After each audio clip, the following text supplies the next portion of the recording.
Estamos aqui com alguns problemas técnicos, mas eu se calhar começo por introduzir o tema até ver se conseguimos voltar a ligar aqui à apresentação. Então, eu nesse sentido começaria por agradecer, no fundo, a aceitação por parte da Comissão do evento. Inicialmente, eu quando vi a temática sobre design, experiência e experimentação, entendi que haveria uma oportunidade para poder problematizar a questão da experiência no design e da experimentação no design, sobretudo aquela que eu vejo por vezes ser realizada na escola, que considero muitas vezes casuística, não orientada, não fixa variáveis e que, portanto, muitas vezes pode acabar por dificultar uma objetiva tomada de decisão e até com impacto eventual sobre o cumprimento de prazos para cumprimento de objetivos. E, portanto, era essa a intenção que eu tinha inicial de fazer uma análise sobre esta temática. No entanto, aproveitando a realidade de termos cá a professora Josiane, que está a fazer um pós-doutoramento e que é professora de design de uma escola brasileira e que está a ter conhecimento real do funcionamento do curso de design de cerâmica e vidro em especial, achei que devia aproveitar a experiência da professora para, no fundo, poder fazer uma análise comparativa entre as realidades da nossa escola e, em específico, do nosso curso e a realidade da escola dela. A professora é professora na Universidade Federal de Santa Catarina. O Estado de Santa Catarina tem 6 milhões de habitantes, tem um tamanho de 60% quase de Portugal. É uma universidade com 30 mil alunos e que tem 550 estudantes de design. A professora Josiane, como já disse, é professora no curso de design e leciona disciplinas na área da materialização de ideias, onde trabalha bastante com a matéria cerâmica.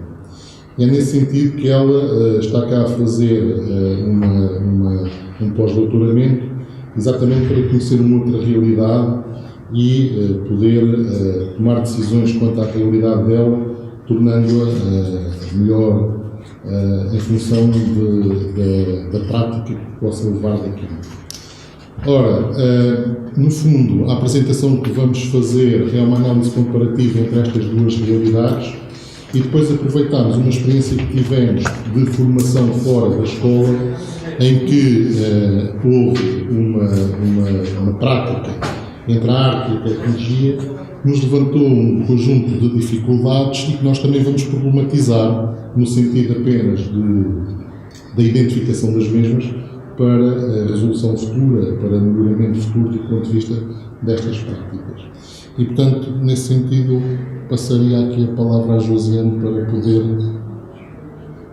Estamos aqui com um problema, não estamos a conseguir... Na verdade, não é problema, peço desculpa, mas é que no meu computador agora já está. Desculpa, eu achei que vocês estavam vendo a minha tela, tem que familiarizar. Bom, como o professor já me apresentou, eu vim do Brasil com o intuito de vir fazer uma experiência aqui no ESAD.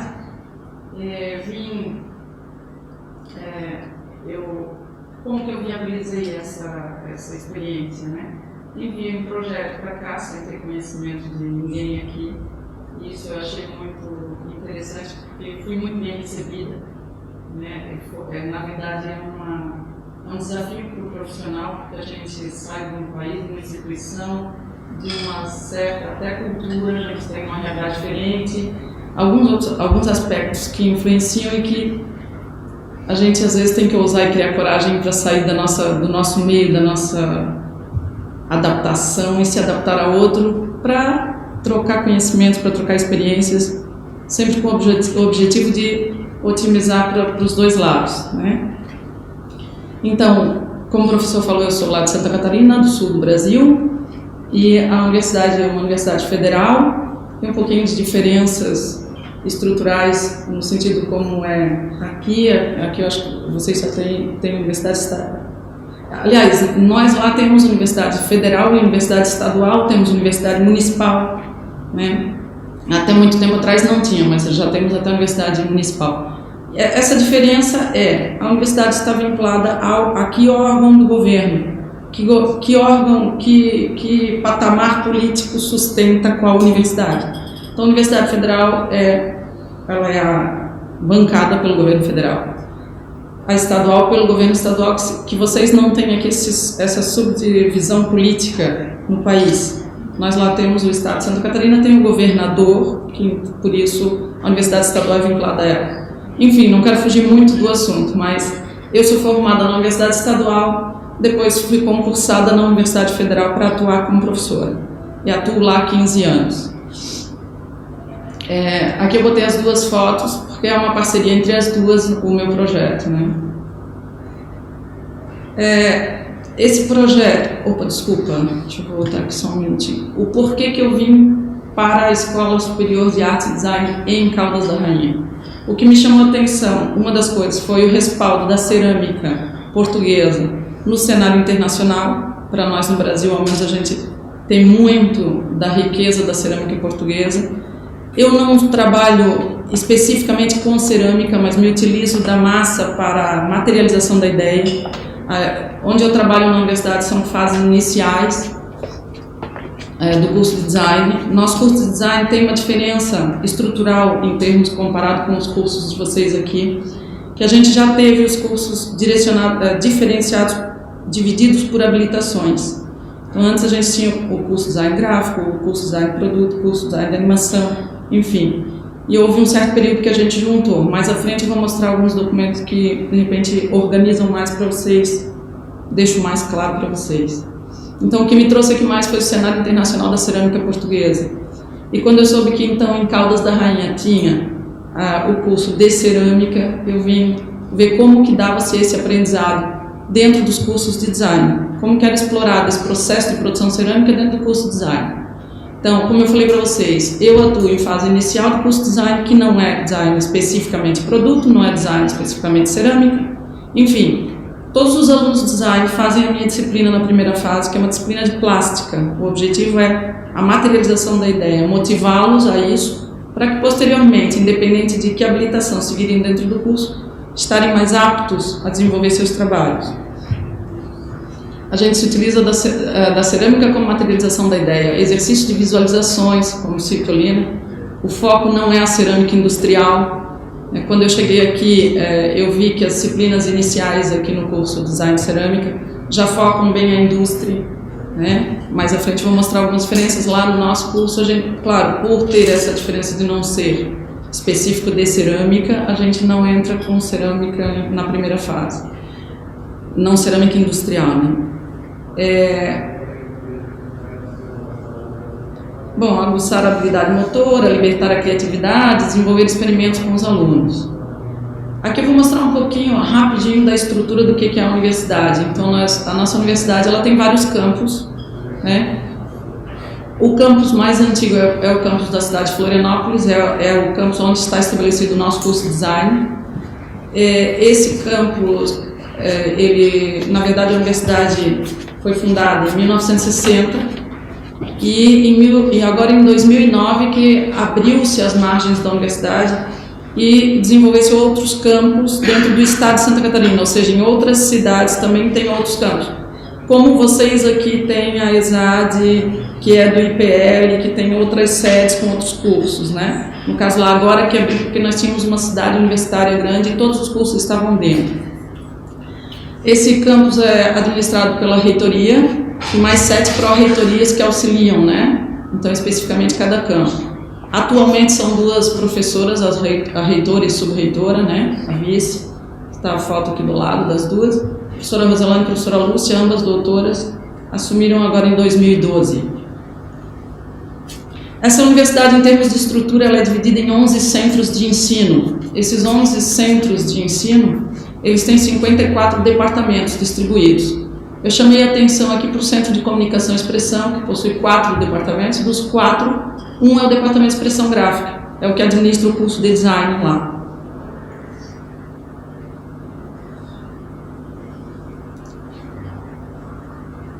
Opa, desculpa. Eu vou passar um videozinho do curso, para que vocês tenham uma noção. Ah, não botei foi o som, não. Desculpa.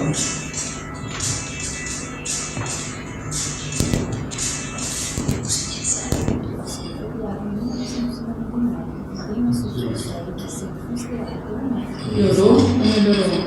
Piorou, tio. Ah, não, acho que não.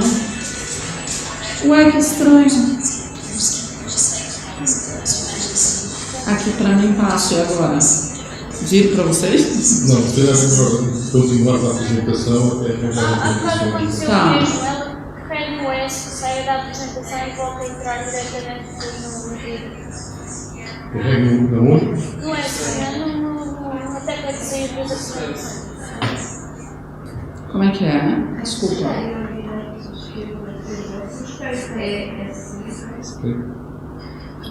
Não entendi.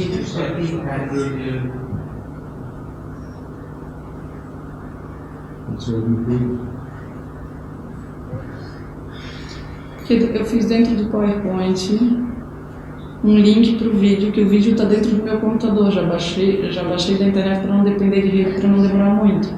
E para mim está abrindo normal. Está a virar vídeo. Agora é preciso maximizar provavelmente o vídeo. Ah, será? Vamos ver. Tirar o botão, né? Não. Maximizei, não. Consegue abrir o vídeo de 6 Vamos ver. Vamos minimizar o PowerPoint para ver se eu consigo abrir o vídeo. Ah, mas não está nem saindo dali, ó. Será?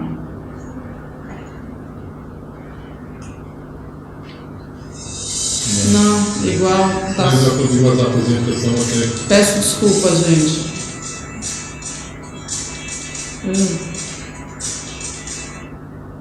Bom. Continuamos a apresentação. Vou pular o vídeo do curso, depois vamos tentar no final, tá? Então, a UFSC, agora eu estou desconfiada, vou ficar espiando e olhando para vocês. Em termos de números, número de técnico administrativo, nós temos em média 2.800, isso baseado em 2011. Número de professores 1.800, também baseado em 2011. Número de alunos já em 2013, 30.456, cursos 85. Número de vagas no vestibular, agora no vestibular no início do ano, 6.511 vagas. Número de candidatos no vestibular, 36.000. Número de alunos no curso Design, 548. Os professores no curso de Design, somos 36. Dos 36, temos 31 doutores, 3 mestres, 1 especialista e 1 graduado. Vamos ver se vai abrir aqui o número de curso. Abriu? Não está comunicando os arquivos que eu trouxe à parte com links do PowerPoint, ele não está comunicando com a tela. Mas enfim, eu vou fazer vai ser um pouquinho mais chato, mas vocês não vão estar acompanhando visualmente aqui comigo o esquema, mas fazendo um aparato de como nasceu o curso de design lá para nós em Santa Catarina. No início era o curso chamado Comunicação e Expressão Visual, nasceu em 1999. Nós ficamos até 2004 com essa nomenclatura do curso. Entravam 60 alunos por ano, 30 em março, 30 em agosto. Nós temos um pouquinho, o semestre letivo, a distribuição é diferente um pouco de vocês. Acredito eu que seja em função do clima, porque vocês, quando estão no inverno, nós estamos lá em pleno calor, lá estão em uma média de 50 graus, esse ano diz que está um absurdo.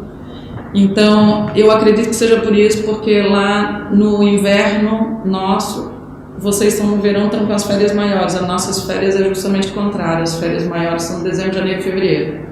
Vocês aqui é meio que junho e julho, né? Ou julho, agosto, por ali. Em 2005, o Ministério da Educação do Brasil solicitou que mudasse o nome do curso. Vieram avaliar o curso foi avaliado, foi aprovado, porém nos falaram que a gente tinha um perfil do curso design, então solicitaram a mudança do nome do curso. E em 2009, nós criamos 3 habilitações, ou seja, nós deixamos de ter o curso design, que era um curso mais direcionado para a área gráfica, e passamos a ter também a área de produto e a área de animação. Então tínhamos 3 cursos distintos: design de produto, design gráfico e design de animação. Já em 2011 foi o último ano com essas 3 habilitações separadas, porque houve uma unificação geral e agora nós temos o curso de design. Essas habilitações são dadas através de módulos. É uma pena que isso estava sendo explicado tudo no vídeo. Eu não ia ser chato essa conversa aqui com vocês, peço desculpa. Mas as habilitações de gráfico, produto, animação, a gente converteu para módulos de projeto. E hoje o aluno que entra no vestibular design, ele não precisa, por exemplo, às vezes tínhamos alunos que, eu fiz vestibular para animação, mas me arrependi aqui dentro, vivenciando, eu vi que eu gostaria mais do produto. Enfim, haveria um processo de que ele teria que fazer o vestibular de novo, ele não poderia migrar de um para o outro só se houvesse vaga. Enfim, era mais difícil. Agora não, agora ele tendo passado no vestibular design, ele vai sair formado em design, porém ele não tem mais habilitações determinadas. O que vai determinar a habilitação dele é o próprio currículo. Ele faz a escolha dos módulos e projetos que ele quer cursar com a orientação de professores tutores, e eu faço esse com orientação porque a gente tem o papel dos professores tutores para o aluno não ficar perdido dentro da universidade, ora escolhendo um projeto, ora outro, e daqui a pouco não se especializar em nenhuma das áreas. Então a gente faz um direcionamento para ele pode experimentar, mas ele depois escolhe e segue fazendo 3, 4 módulos de projetos para daí depois com o seu currículo no mercado e o seu, com o seu currículo ele pode demonstrar o caminho que ele percorreu na universidade, as habilitações que ele traçou, né, com a sua expertise. Uma coisa que a gente, tem uma diferença agora, o Brasil está vivendo uma atualidade que particularmente eu sou contra, eu acho que isso é mais preconceito, mas enfim. Tem as vagas na universidade, desculpa, eu esqueci de dizer que desde 2012, então, 2012 não, quando a gente abriu as 3 habilitações, entravam 40 alunos para cada habilitação, 20 em março e 20 em agosto, ou seja, um total de 120 vagas, dobrou o número de vagas no curso design. Porém, elas permaneceram as 120 para o design agora unificado. E essas 120 vagas, desde o vestibular do ano passado, em 2013, e nesse vestibular desse ano, infelizmente, está havendo um sistema de cotação. Para mim, isso eu acho que é um pouco preconceito também, eu acho que, enfim, mas tem quem defenda que para favorecer os mais desfavorecidos. Então, está tendo cotas de vagas para alunos advindos de escola pública, alunos advindos de escola pública descendentes de, vou usar os termos aqui para não fugir as regras lá, ou seja, temos quem vem de escola pública e tem renda até um salário mínimo e meio, e são pretos, pardos ou indígenas.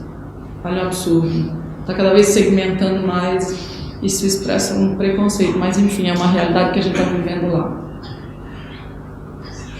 Isso faz com que os percentuais de aluno por vaga tomem diferenciações. Então, por exemplo, no índice geral, eu tenho 78 vagas para o geral, para quem não entra nessas subclassificações beneficiadas, vamos dizer assim, 672 inscritos, então estaria vaga 8,5, um pouquinho mais, por vaga.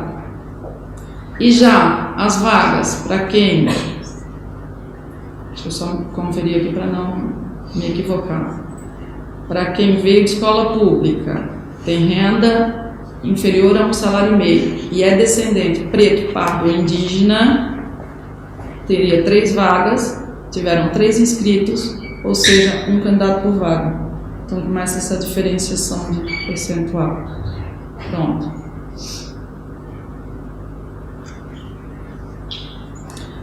Uma das coisas que eu vejo que também favorece aqui, e daí dentro desse contexto eu expliquei um pouco do que somos nós, do que é a nossa instituição, do que é a nossa instituição, do que é o nosso curso, e agora fazendo um parâmetro de comparação com a experiência que eu estou tendo de viver aqui dentro com os alunos do curso de Design Cerâmica, né?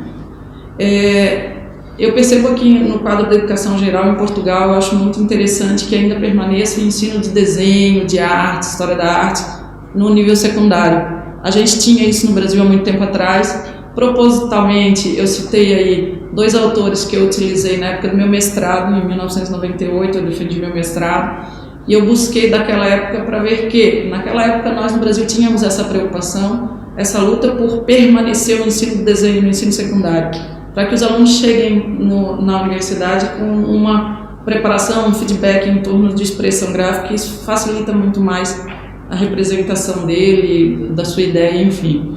E eu citei essas 2 autoras porque elas já batalhavam e defendiam essa ideia. A gente tinha, nessa altura, ainda o ensino de desenho nível secundário, mas estava sendo ameaçado em cortar. E claro que depois, com o advento da informática, então, começaram a reduzir as grades escolares e cortaram o desenho, infelizmente.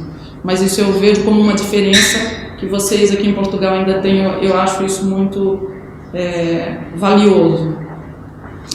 Aí eu coloco então algumas diferenças vividas entre ESAD e UFSC. Equipamentos de estrutura e espaço físico vocês têm aqui de ponta, ao meu ver. Pode ser para vocês não seja tão bom como um dia já foi, ou não seja tão bom como um dia vocês querem. Mas comparado com a nossa situação lá, vocês têm laboratórios muito bons, muito bem equipados. A instituição dá apoio na aquisição de materiais para a disciplina. Lá os materiais o professor organiza a turma e efetiva a compra, divide despesas com os alunos. Muitas vezes, os alunos não podendo pagar, o prejuízo fica para a gente mesmo. Ou seja, muitas vezes eu coloco do meu bolso para comprar material para dar aula. O funcionário técnico e à disposição do laboratório com um aluno bolsista. Isso também acho muito legal que vocês tenham aqui. Lá a gente não tem, o que a gente tem é um bolsista, que é um bolsista 12 horas por semana, né? 12 horas semanais. E o objetivo é para deixar o laboratório aberto para receber os alunos para fazer os trabalhos fora do horário, né? Mas infelizmente não temos um técnico para dar apoio maior. Os alunos aqui pagam propinas anuais. Lá a universidade pública é 100% pública, não tem coparticipação, não existe propina. Mas de certa forma, se a gente for pesar, né? Às vezes mais valia ter a propina e ter melhores equipamentos e ter materiais à disposição, que favoreciam melhor o aprendizado, enfim, fluía mais a nossa atividade em sala. As turmas são relativamente pequenas, poucos alunos, mas aí conversando com o professor também disse que é uma realidade do curso de cerâmica especificamente, né? Lá os nossos ingressam 120 alunos, 160 por semestre letivo. Na oficina, no caso na minha disciplina, são 4 turmas, uma média de 20 alunos. Aí vocês vão dizer, mas 4 turmas, 20 alunos dá 80, não é 60. Mas são, na verdade, 15 calouros e as outras 5 vagas são preenchidas com veteranos ou ainda alunos de outros cursos que se interessam pela disciplina em si, por ser uma disciplina prática, né?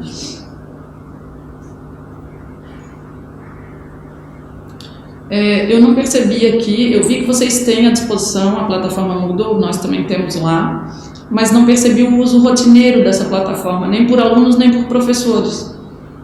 Lá a gente usa muito o Moodle, mesmo em disciplinas práticas. Na minha disciplina, no Moodle a gente faz todo o controle de frequência, toda a parte de comunicação de cronograma, programa da disciplina, divulgações de eventos, muitas vezes oficinas que vão ter no estado ou no Brasil, enfim, a gente joga ali materiais de apoio, apresentações ou livros, sites, enfim, toda a comunicação extra-classe se dá via Moodle.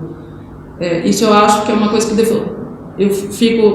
eu sugiro que vocês passem a utilizar mais. Acho que vocês vão gostar bastante de fazer uso dessa ferramenta, explorar mais ela, porque é até uma forma de segurança para tanto o professor quanto para o aluno. porque se vocês perdem um arquivo, alguma coisa, está tudo lá na plataforma, vocês podem carregar tudo para lá e vocês têm essa segurança de arquivos de materiais, né? Aqui eu percebi, nas disciplinas que acompanhei, ao menos até então, que as notas são publicadas só no final do semestre. Ou seja, como vocês usam aqui, o aluno chumbou ou não chumbou, né? Ele não tem um parâmetro de saber aonde que ele foi mal, se ele pode melhorar. Não, ele chumbou, ele vai para a recuperação. É uma forma de recuperação, de recuperar a perda do semestre, né? Nós lá temos as notas parciais, são publicadas no decorrer do semestre. E no final do semestre, sim, divulga-se a média final. E daí, se ele tem a recuperação, ele vai, no caso, tem a possibilidade de fazer a recuperação para não chumbar, como vocês dizem aqui, a gente diz lá reprovar, né? Outra coisa, eu vi que não existe frequência mínima para realizar a recuperação. Lá, para nós, a gente só faz a recuperação quem teve um mínimo de 75% de frequência. Por que isso? Porque como a universidade é pública e gratuita, muitas vezes o aluno se matricula e simplesmente vira as costas e ocupou uma vaga que o outro aluno poderia estar fazendo. Então a gente cobra o mínimo de frequência para poder fazer essa recuperação, né? Há sim uma outra possibilidade de ele fazer sem cursar a disciplina, que é se ele no início do semestre comprovar que ele tem os conhecimentos que vão ser aplicados dentro da disciplina, ou seja, o conteúdo que vai ser abordado. Se ele tem domínio, ele pode solicitar para fazer uma avaliação, que é ali a próxima alternativa. Vocês aqui não oferecem essa alternativa, que é a possibilidade de realização de provas de conhecimentos específicos. Lá a gente tem, nos primeiros 15, 20 dias de aula, ele já solicita, porque na primeira semana o professor tem que apresentar o cronograma da disciplina, o programa da disciplina, atividades descritas para cada aula e as avaliações que o aluno vai passar. E, sendo assim, o aluno já sabe todas as atividades que ele terá que fazer, e se ele acha que ele domina, ele pode solicitar para fazer essa prova. E fazendo essa prova, ele tem que ter no mínimo média 6. A média 6 é porque a nossa nota máxima é 10. Né? É também um pouquinho diferente aqui de vocês. Outra coisa, em questão de metodologia, eu vejo que apresentam um projeto pré-definido. Passam por experimentações, mas é um projeto definido pelo professor, ou seja, toda a turma vai desenvolver um determinado objeto. Lá a gente trabalha com a experimentação conforme material e técnica, mas o projeto é o aluno que vai definir, ou seja, saem peças diferenciadas, né? Isso, voltando ao programa e cronograma, eu percebi que aqui também os professores não fazem essa apresentação. Na aula inicial do semestre não apresentam programa, cronograma e bibliografias referente à disciplina. Desculpa se eu estou puxando a orelha alguma coisa, eu não conheço.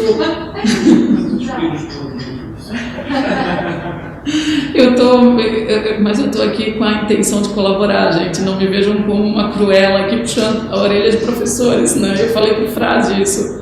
Eu disse, vão me jogar pedra lá. Mas às vezes são diferenças, como é que eu posso dizer?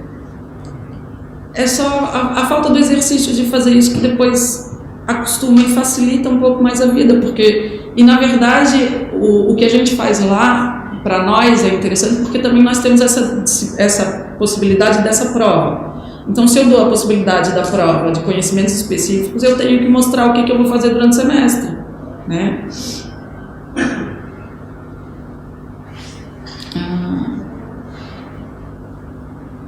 Depois, a ausência de exercícios livres e materialização da ideia, antes da aplicação do meio de produção em série. Eu coloco essa questão com um foco maior na criatividade, ou seja, num trabalho mais manual, num trabalho mais de exercício de criação mesmo, antes de entrar especificamente em técnica de reprodução. Eu senti que aqui, desde a primeira disciplina do curso, acompanhei pouca gente, pode ser que tenha sido um semestre atípico, né? Acompanhei um semestre só, então não, pode ser que em outro semestre não seja bem assim. Mas enfim, eu deixo aqui a sugestão de que trabalhem mais a forma artística, a forma mais livre de manusear o material e criar uma ideia para depois entrar com o processo de reprodução em série.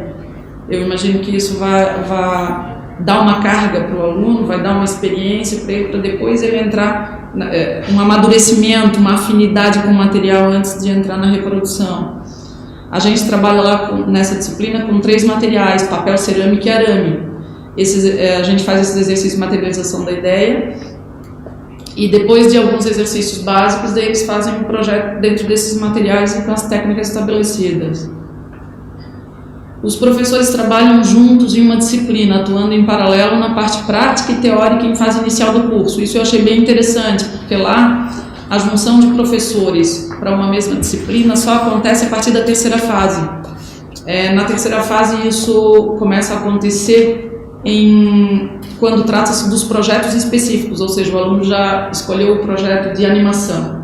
Então, o projeto de animação é uma disciplina que é ligada a um bloco de disciplinas, onde ele vai ter, por exemplo, stop motion, vai ter, enfim, desenho de animação, para fazer o pacote do projeto. E aí ali os professores trabalham em conjunto. Cada um dá a sua disciplina, são 3 disciplinas, e na quarta, que é a disciplina chamada projeto, os 3 estão em sala de aula com os alunos para trocar ideias e amadurecer os projetos deles. Desculpa. Eu coloco aqui também que às vezes há sobreposição de conteúdos e acaba ficando meio... É que eu aqui coloco algumas situações peculiares das disciplinas que eu vejo que desmotivaram os alunos, por isso que eu estou expondo aqui, e eu trocava ideia com o Frade e dizia assim, eu gostaria muito de ter um professor, na situação que eu estou aqui para vocês, lá comigo, porque para me dar esse feedback, para a gente saber quando que eles desanimam, quando que não desanimam, o que a gente precisa, às vezes são coisas tão pequenas e que poderiam tornar mais valioso para ambos os lados, tanto para os professores quanto para os alunos, né? Então, às vezes tem sobreposições de conteúdo sendo tratado em 2 disciplinas, e aí os alunos ficam meio perdidos, não se motivam, né?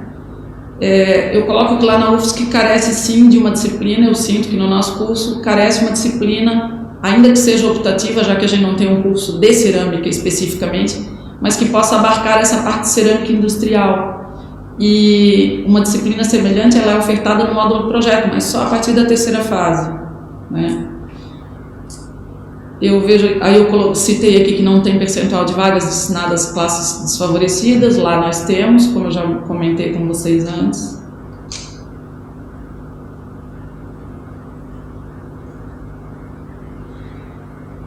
Eu pego o curso do Sencal, vidro soprado, como exemplo do quê? Porque eu fui com os alunos, acompanhei os alunos agora da ESAD nesse curso lá na Marinha Grande, e nesse momento eu senti também algumas coisas que desanimaram os alunos, e eu fico muito triste em vivenciar essa situação com os alunos aqui, no sentido de ver um grande empenho, tanto da ESAD quanto do Sencal, para dar essa oportunidade a eles, mas ao mesmo tempo, por coisas pequenas, acaba tendo alguns desânimos, alguns desinteresses por parte dos alunos.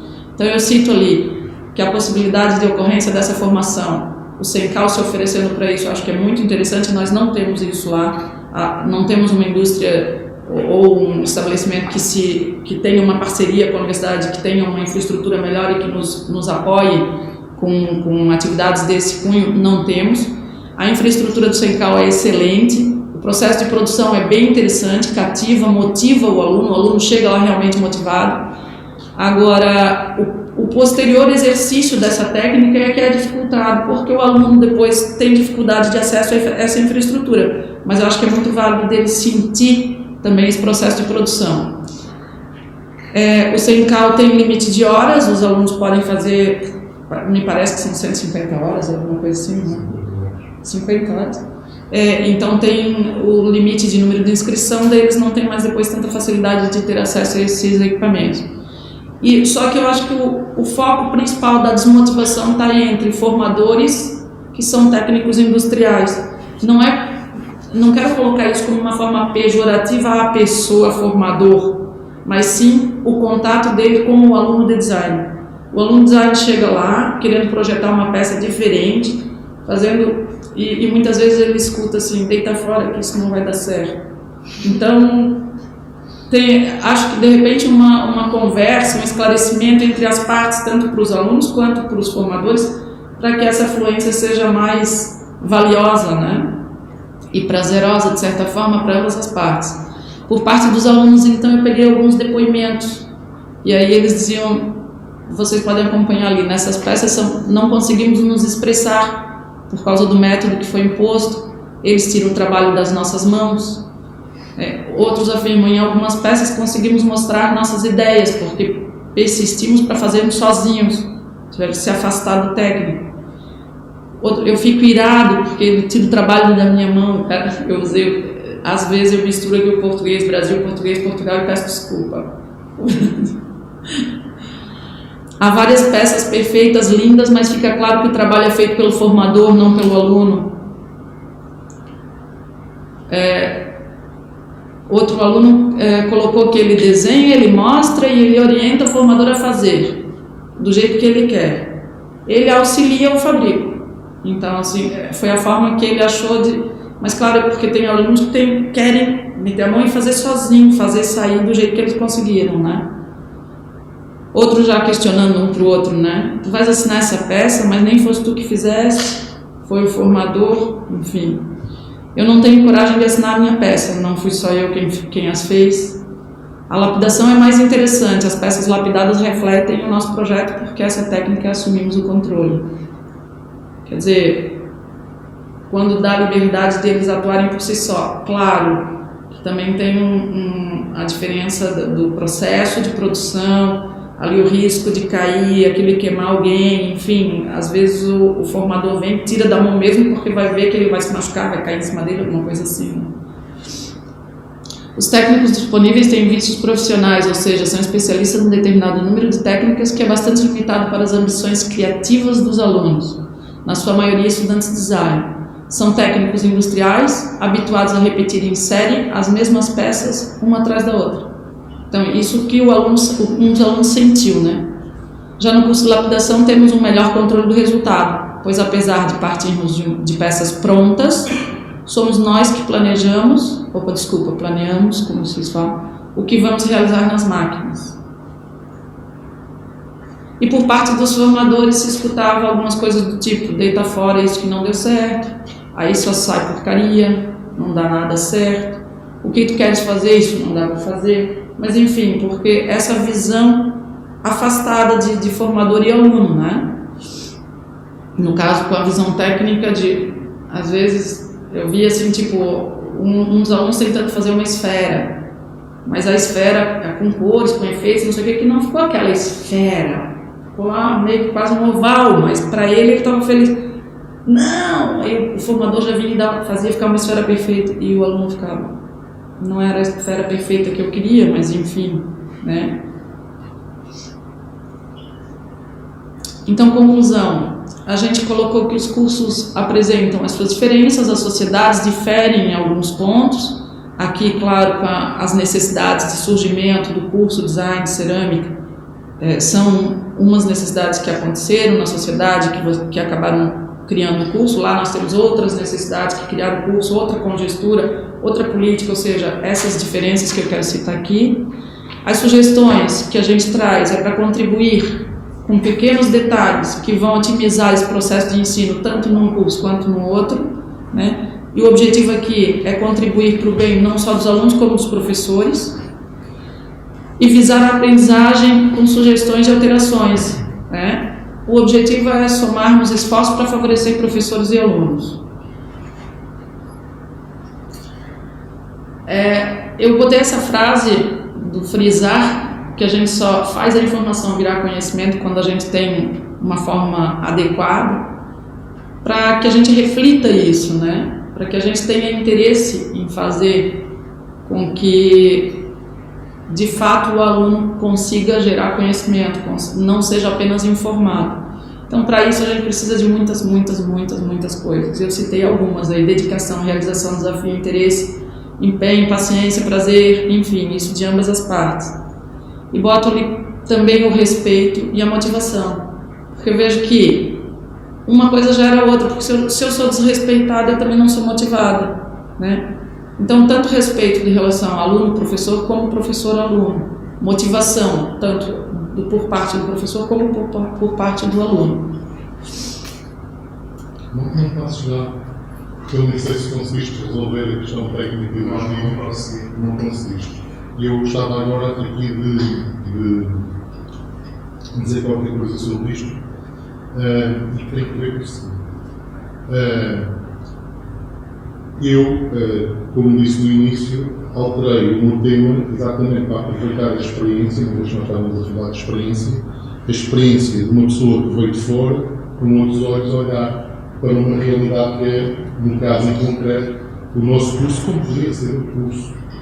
Eu há bocado ouvi um comentário da Assembleia a dizer que ficámos a saber como é que funciona o curso, mas eu tenho a certeza que se ela estivesse no discurso, provavelmente as considerações seriam as mesmas. E, à partida que a Josiane ia desenvolvendo este trabalho, ia-me dizendo: Fran, será que eu vou-me pôr em maus lençóis? Será que vai ser complicado? Não, se isso sempre é instrumentos. E eu apenas fazia considerações em que haviam coisas que no português brasileiro eu não percebi, e a clarifica, e havia outras questões que eu dizia: olha, mas isso está previsto. A questão dos 75% da frequência nas aulas, a questão da apresentação do esquema curricular na primeira aula de funcionamento do curso. E eu dizia: isso está previsto, mas se é isso que sentes, mantém. E, portanto, ela sabe que está previsto, a questão é uma questão de, provavelmente, funcionamento. Diz. Eu que interpretei esse 75% é que não conheço 75% das aulas, nem sequer tive exame. Não sei, não. No Brasil não pode. Não. Pronto, ok, aqui existe a questão das faltas, 75% de prova, mas para o exame, aquilo que eu entendo é que na sua escola não acontece isso. Não. Se não tivesse 75%, simplesmente não pode ser avaliado. Isso. E, portanto, mas, desculpa, mas lá a gente é severo na presença, porque a gente dá a possibilidade, se ele quer fazer o exame, ele tem a possibilidade de fazer esse exame nas primeiras semanas de aula. Porque se ele não tem o mínimo de 75% de presença, ele não captou o conteúdo trabalhado. Se não captou o conteúdo trabalhado, se quer fazer a recuperação, é porque já tinha esse conteúdo anteriormente. Se já tem anteriormente, então efetiva essa prova no início do semestre e não no final, não é? Então, nas primeiras semanas de aula, ele tem como fazer esse pedido dessa prova de conhecimento pré-adquirido. Ele pode ter feito algum curso técnico fora, muitas vezes a gente recebe alunos que vêm até de outros cursos, alunos com outras formações, enfim, que trazem um feedback que já podem se aprovar na tua disciplina. Então, ele faz essa solicitação, o professor prepara uma prova, e aí o nosso departamento, que é o que administra o curso, ele elege uma comissão com 3 professores para preparar essa prova e aplicar, né? Para também não ser tendencioso, não ter nada de facilitar ou dificultar a vida de um aluno, por exemplo. A ideia parece-me que os 75% de uma escola e outra têm consequências distintas. E, portanto, a conclusão implícita que veio para mim é que, tal como nas oficinas, nós temos os outros instrumentos. Provavelmente não estamos a utilizar adequadamente e, pronto, e não temos níveis de organização que provavelmente outras instituições têm. Pronto. E nesse sentido eu não quis escamotear nada. Portanto, se foi isto que a experiência deu como resultado, é isto que nós temos que apresentar como resultado e, portanto, eu de certo modo subscrevo a experiência que ela teve e é nesse sentido que aqui estou. Inclusivamente, falámos há pouco tempo, eu vou-te passar os regulamentos da escola, exatamente para tu poderes verificar que, e fizemos um acordo, que agora já é caro apresentar os regulamentos, vamos ver no fim, depois da apresentação, então aí, para podermos atestar estas questões. Pronto, e no fundo são pontos de vista, de vivências que houve e que estou aqui a relatar e provavelmente servir para corrigirmos o que agora corrigimos. Aquela questão da arte e da tecnologia para mim não é nova, portanto é uma questão que eu acho que nós podemos julgar exatamente, porque são formas de estar diferentes. Senhora José, estamos em déficit na parte disto. Não, talvez não seja isso. Eu acho que o que eu senti aqui, comparado com a disciplina que eu tenho lá nas fases iniciais de design, é a falta dessa liberdade de criação. Antes de entrar especificamente no método de reprodução, que é especificamente na cerâmica, por exemplo, tu saber moldar qualquer peça, ou utilitária ou não. Josiane, existiu aulas todos os anos do curso. Primeiro ano, segundo ano, Não, na fase inicial, porque é na fase inicial que eu atuo lá também. Então, que fazem um parâmetro da minha disciplina com disciplinas aqui de primeira fase. Quantos anos é que tem curso? 15 anos. Não, anos letivos. Opa, desculpa, faz 15 anos que temos o curso, mas 4 anos.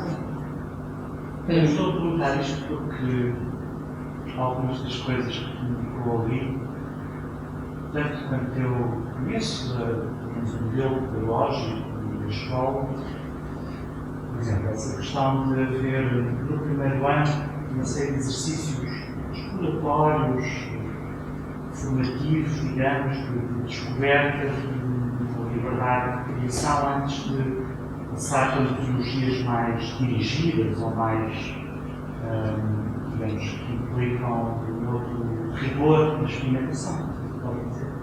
Eu da ideia que a estrutura dos nossos cursos é um pouco assim. O primeiro ano tem cadeiras até na área, por exemplo, do laboratório na Califórnia. Pode ter.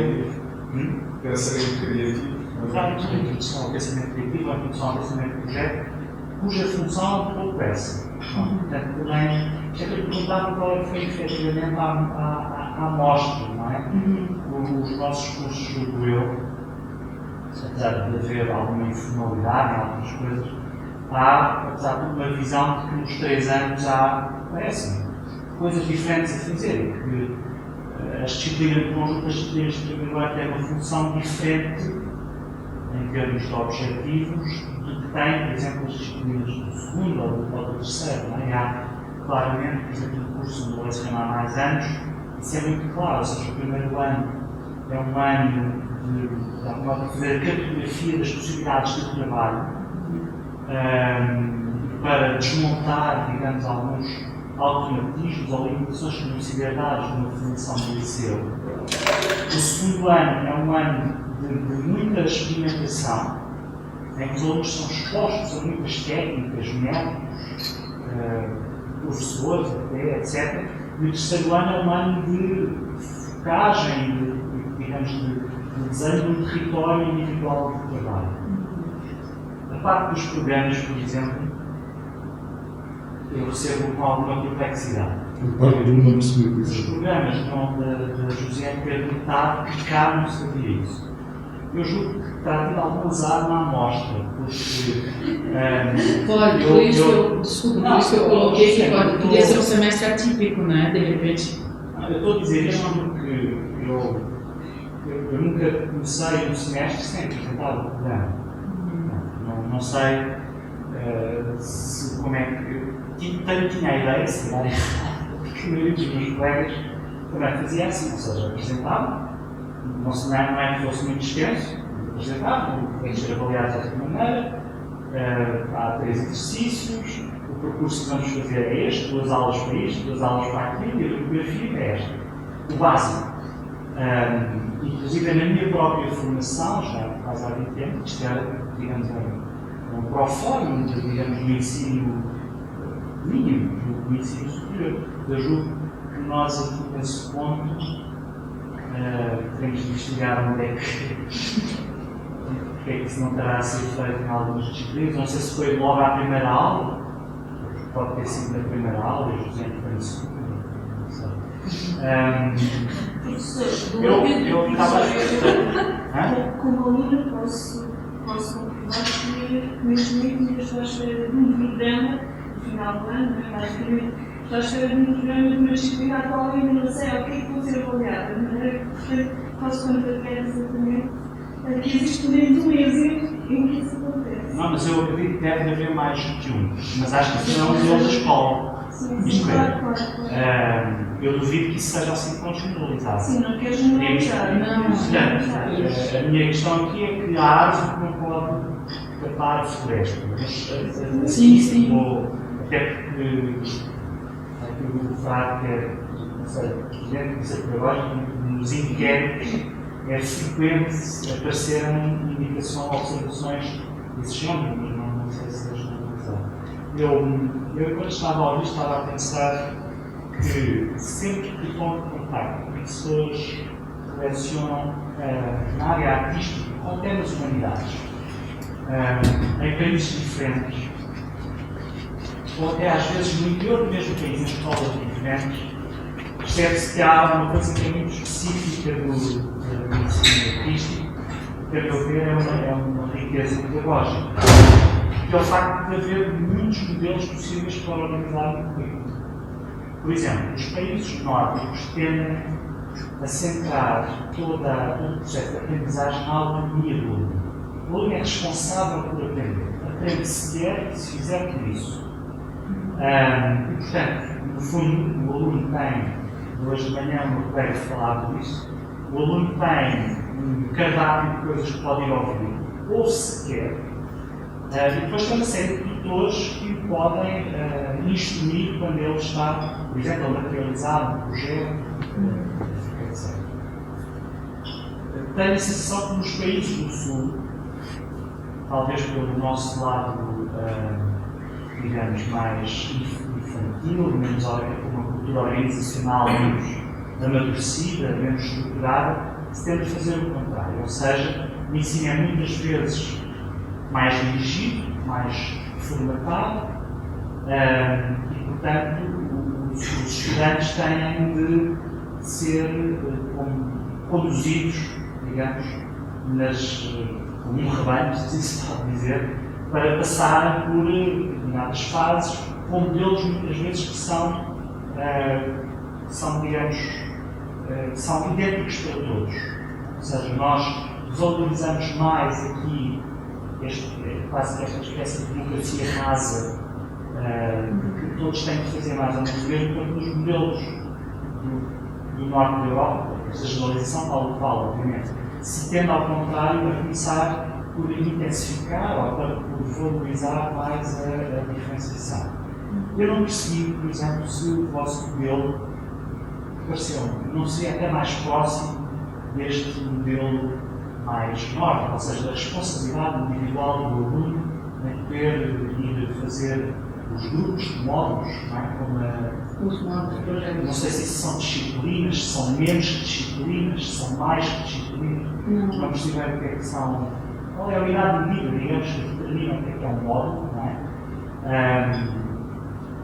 E, portanto, fico sempre com a sensação que no ensino artístico, de facto, as formas de organização são muito, muito diferentes. Até na própria designação dos cursos, não é? Eu percebo que na sua escola há um curso de design geral, depois há, no fundo, especializações que são feitas no final, é isso?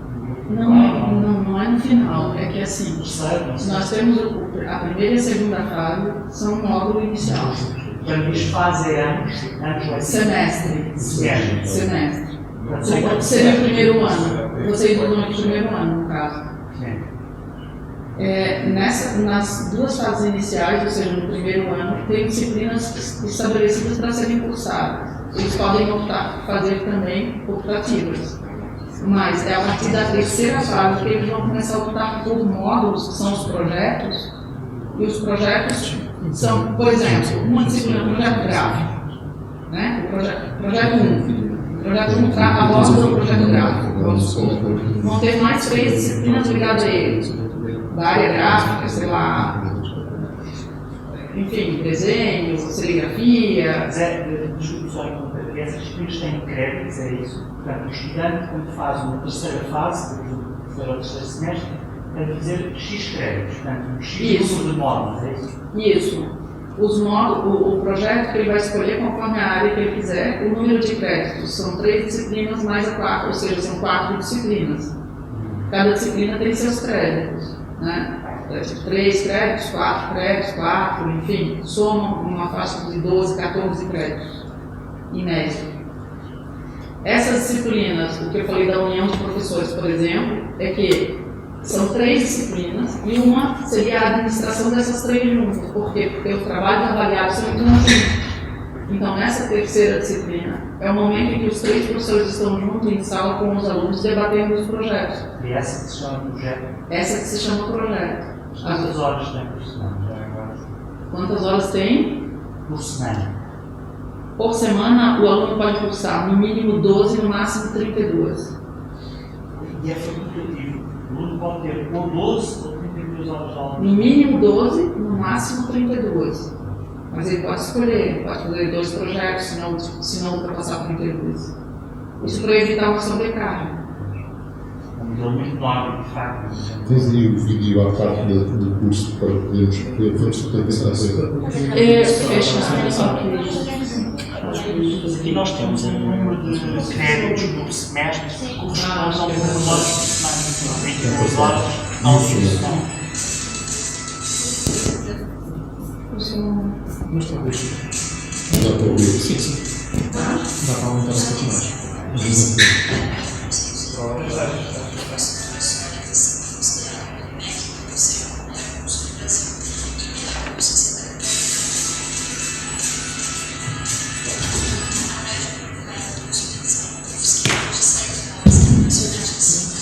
É aqui na frente. Sim, na frente. Já está. Se conectou uma coisa aí.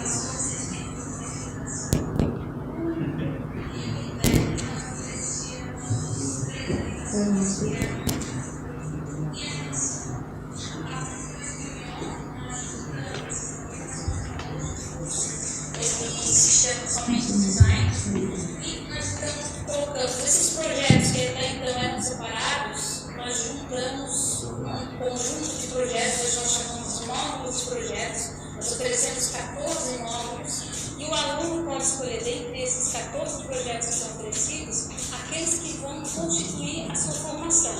Ele pode optar por fazer 3 projetos na área de gráfico, ou de produto, ou de animação, e optar ainda por escolher outros projetos que complementem esses. Ele pode fazer também atividades de estágio. Esse estágio pode ser extracurricular, no decorrer do curso. Em algum momento ele vai necessitar fazer também um estágio obrigatório, então dentro de uma área que vai se constituir com a expertise dele ao final da formação, e vai auxiliá-lo na montagem de um portfólio, que é o que ele vai apresentar no mercado depois de formado.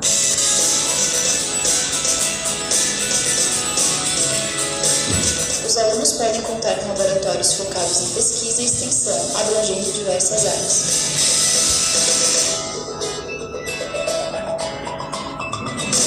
Em relação à pesquisa e extensão, esse processo se iniciou concretamente no ano 2000, com as primeiras iniciativas de desenvolver projetos fora da própria universidade, que é muito comum falar que as bolsas dentro da universidade elas estão muito distantes da realidade, do mercado. E o que eu pensei foi justamente o contrário. Quando, principalmente na bolsa de pesquisa e acompanhando os bolsistas de extensão também, eu acabei tendo mais proximidade com empresas, com produtores, com gráficas. Então, foi justamente o contrário. Eu tive mais contato com o mercado, tive a chance de ver produtos que eu ajudei a desenvolver, identidades visuais no mercado. Isso com projetos realizados dentro da universidade, com essas bolsas dentro da universidade.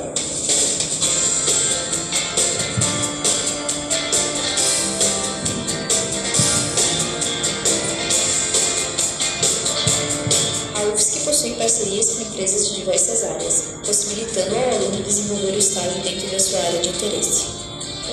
Considera esse estágio a atuação em atividades técnico-científicas sob supervisão, realizadas por estudantes dentro ou fora da UFSC. E o estágio tem como principais objetivos propiciar o aluno na prática, em situação real, os conteúdos teóricos e teóricos-práticos estudados no curso.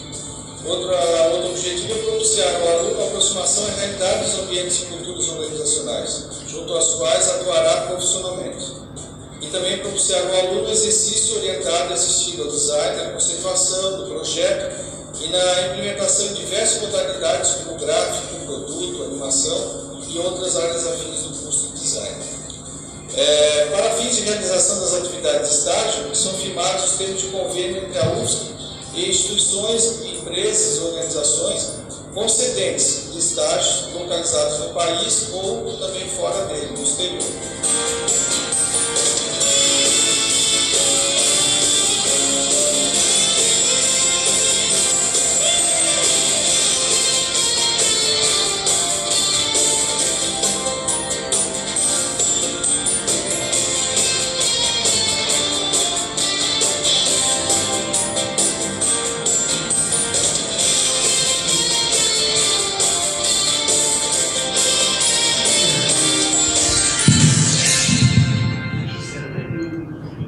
curiosidade uma coisa que falou no início. Eu percebi que a entrada os estudantes ainda no primeiro ano em 2 alturas diferentes, não é? É. Como é que chega isso? 30 alunos, aliás, desculpa, 60 alunos no primeiro semestre e 60 alunos no segundo semestre. É o primeiro semestre deles. Em 2 parcelas em função de explorar espaço físico. Porque uma sala não daria para suportar 120. Otimização do espaço e administrativamente em termos de vestibular, porque a gente não tem vestibular semestral, é anual. O exame, o vestibular é o exame. Não, o vestibular é o exame de ingresso. Isso. E daí o que acontece? Eles, no momento da matrícula, eles preenchem um documento se eles se dispõem a vir antes, caso haja desistência de vaga. Então, caso haja desistência de vaga dos que passaram para março, alunos de agosto têm a possibilidade de ser chamados para março. Às vezes acontece. Isso é diferente aqui também? Na nossa escola mas temos uma escola linguística onde isso acontece. Não, a enfermagem, a saúde. É anual o ingresso aqui. Semestralmente tem o primeiro ingresso por esse mês e o segundo ingresso. Depois tem o vídeo da universidade, mas aí só se buscar na internet. Mas se calhar não? Ela tem um que é da cidade e da universidade em si. Mas eu acho que era mais importante este da escola do curso. Apesar que os dados da universidade eu já dei também. Mas quem tiver curiosidade é só colocar UFSC no Google e vai aparecer YouTube, tem vídeos institucionais. Enfim. Eu gostava de contrariar também uma outra questão. Eu penso que se calhar deve ter encontrado realmente um semestre ou um ano muito atípico cá. Porque eu fiz 150 horas sem cálculo na Iranda para produzir vídeo e nunca me foram impostas nada dessas coisas que estão ali.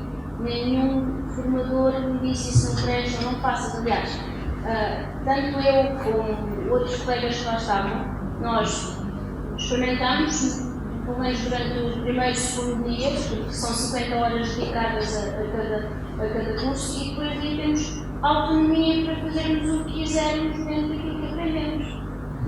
Mas não tentar falar contigo. Fizeste isso quando? Este ano ou o ano passado? Pronto. O que a Josiane disse foi o seguinte. A Josiane que apresentou foi um conjunto de depoimentos de alunos para este fim e um conjunto de observações que ouviu de formadores.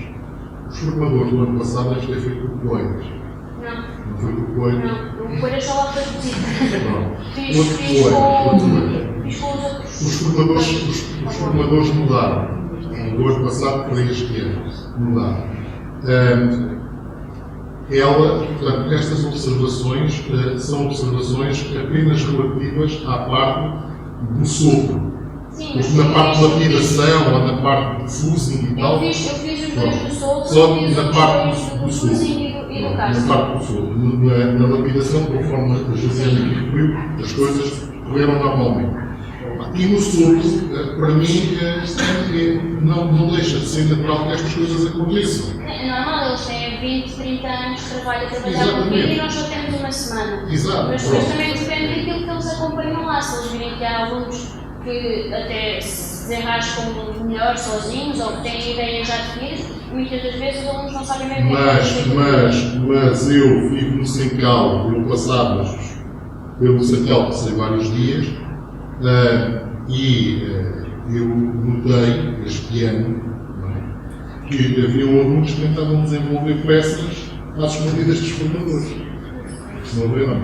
Portanto, é porque alguma coisa de facto passou. Nesse caso, mas claro, desculpa, Maria, mas tu fizeste com o grupo da escola de design ou fizeste? Eu fiz, a malta de artes plásticas também tem possibilidade de acompanhar estes cursos que existem na Sencal quando há vagas abertas. O ano passado surgiu essa oportunidade. Mas foste dos alunos de design, então ano passado. Pode ter sido uma questão de formadores, mas isso é uma questão de formadores. Mas eu tive imensa sorte, por exemplo, eu como alunos de design de produto que também estavam em contato com o material pela primeira vez, mas eles em si tinham projetos em conjunto, por exemplo, o caso rapaz que teve hoje de manhã aqui, o Samuel Reis, tinha um projeto em que desenvolvia sobre vidro soprado em ramos de árvores. Ele explicou o projeto aos formadores, aos do ano passado. E eles alinharam. E toda a gente alinhou nisso. O caso do Jorge fazia moldes não era o Jorge? Ué, não sei. Um deles fazia moldes de paralelos do chão e todos os projetos que nós apresentámos foram bem recebidos e foram ajudados. No meu caso, eu trabalhava muito mais com a cor e fiz peças descomunais em termos de tamanho e peso para aquilo que era suposto ser apenas uma experimentação. Aliás, eu acho que a nossa turma toda do ano passado, em termos de projetos, desenvolveu muito mais em coisas específicas e focadas do que nós queríamos fazer, do que propriamente fazer experimentações. Nós só experimentámos o primeiro e o segundo dia e depois todos os outros dias, aliás, nós fizemos vidro soprado com molde e vidro soprado sem molde seguido, então foi como se fosse um curso inteiro de 100 horas a desenvolver um projeto. E nunca nos foi imposto absolutamente nada, isso não presta, não faças isso. Mas provavelmente foi por uma mudança de formadores. Pois, a Joana está lá e é designer, e portanto ela normalmente consegue mediar isso. Aliás, e quando há alunos que tendem a fazer muitas experiências sem fixar variáveis, ela própria vem dizer: olha que aquele miúdo está a perder tempo, vai lá falar com ele para ele tentar seguir isto de outra maneira. Portanto, e ela é designer. Não é? Portanto, as pessoas que ali estão, no fundo, a gerir o processo, é pessoal aqui, um é daqui, outro é do IAS, mas são dois designers. E, portanto, é um modo que fazem a impressão. O que aconteceu? Exato. O que aconteceu no ano passado para este ano é que eles não puderam contar com os mesmos formadores, porque a maioria das pessoas que eram mais formadores reformaram-se.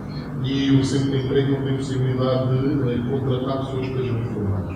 E teve que ir buscar novos formadores. Pronto, e provavelmente isso este ano aconteceu. Mas para mim não deixa de ser, quer dizer, não me surpreende bastante, até por aquilo que tu disseste. Uma pessoa vem da indústria, anda 20 anos a soprar a vida e dizem que se ele não soprar daquela maneira, leva, como nós lá dizemos, na tarraqueta. E, portanto, ele se vê um dia para fazer uma coisa diferente daquilo que ele está a idealizar, naturalmente que o leva a tentar corrigir. Quando muitas vezes os nossos alunos querem exatamente explorar novas formas, não querem estar condicionados por tecnologia. Portanto, isso aí, no fundo, são situações esperadas. Não vale a pena problematizarmos muito. Um ano atípico para sim, é muito bom continuarmos com essa experiência e tudo isso é muito meritório e é uma hipótese muito boa que os alunos da escola têm e que, se calhar, para o ano vamos ter que alargar ainda mais e tentar arranjar alunos de outros cursos, artes plásticas, etc. Porque um dos problemas que não foi aqui detectado, e o Rodrigo agora foi-se embora, um dos problemas que aqui não foi detectado é a falta de assiduidade dos nossos alunos. Isto é, porque a escola compromete-se a que vão 15 alunos para tem que ir 15 alunos para poderem arrancar com cada formação e depois na prática, em média, aparecem 10 ou 11. E quando se diz em média, quer dizer que todos faltam. E se todos faltam mais de 80%, mais de 20%, eu não sei agora os dados de cor, já não podem, os engalos já não podem pedir financiamento da ação ao Centro de Emprego e não sei o que mais, e depois cria-se um problema administrativo muito grave. Um dos problemas operacionais disto é exatamente a falta de assiduidade dos alunos, que há uma parte justificativa, nós não conseguimos fazer isto entre semestres, que é período de exames, mas não é apenas isso. Não é apenas isso. Naturalmente, eles também gostam mais de cumprir para o forno, se cumprir para os problemas, todos querem ir. Se não tem que fazer a lapidação que corre bem, já é mais difícil de querer ir. Pronto, e gerir tudo isto é muito complicado. Não é? Mas eu penso que estamos a falar atenção sobre design. Exato. A notar que há aqui um tema de que já falámos aqui várias vezes, que é esta tensão entre técnica e arte, entre repetição e experimentação, que é, eu que sou professora de teatro, que se me coloca. Para mim, uma das questões pedagógicas fundamentais é saber quando é que pedagogicamente é o momento certo para introduzir a técnica. Porque na minha experiência, ou seja, noutro referente artístico completamente diferente, a repetição no teatro é outra coisa, mas para mim a técnica introduzida sempre mais quarta, fecha, é contraproducente. Se é tarde demais também, limita as potencialidades da criatividade. Portanto, eu ando sempre nesta dúvida existencial de não saber exatamente quando é que é o momento. Eu não falei com a Josiane sobre isto, mas fiz a minha leitura da situação. E aquilo que provavelmente aqui está no origem disto é que, do ponto de vista do plano curricular, nós temos a coisa resolvida. Eu acho que a escola tem a coisa bem resolvida, porque tem uma disciplina, para além das disciplinas de pensamento criativo, etc., que vocês focaram, mas tem uma disciplina de laboratório em matéria informe e cor, no caso em concreto, que deveria exatamente dar essa liberdade criativa, nada condicionada do ponto de vista técnico. Que é muito a materialização da ideia de que a Josiane vem com a experiência da escola dela. O que é que acontece? O que acontece é que,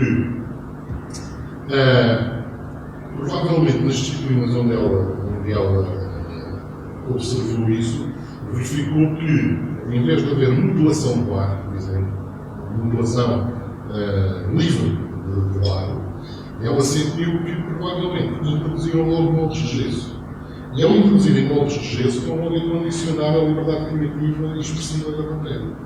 E provavelmente foi isso que aconteceu. Ou seja, do ponto de vista do plano curricular, do programa, etc., a situação está bem resolvida porque se entende, e se calhar vai ao encontro, também não consigo ter a resposta para ti onde é que deve acabar essa parte e começar a outra. Só te estou a dizer é que do ponto de vista do plano curricular isso foi pensado, está pensado ao nível do primeiro semestre, não é?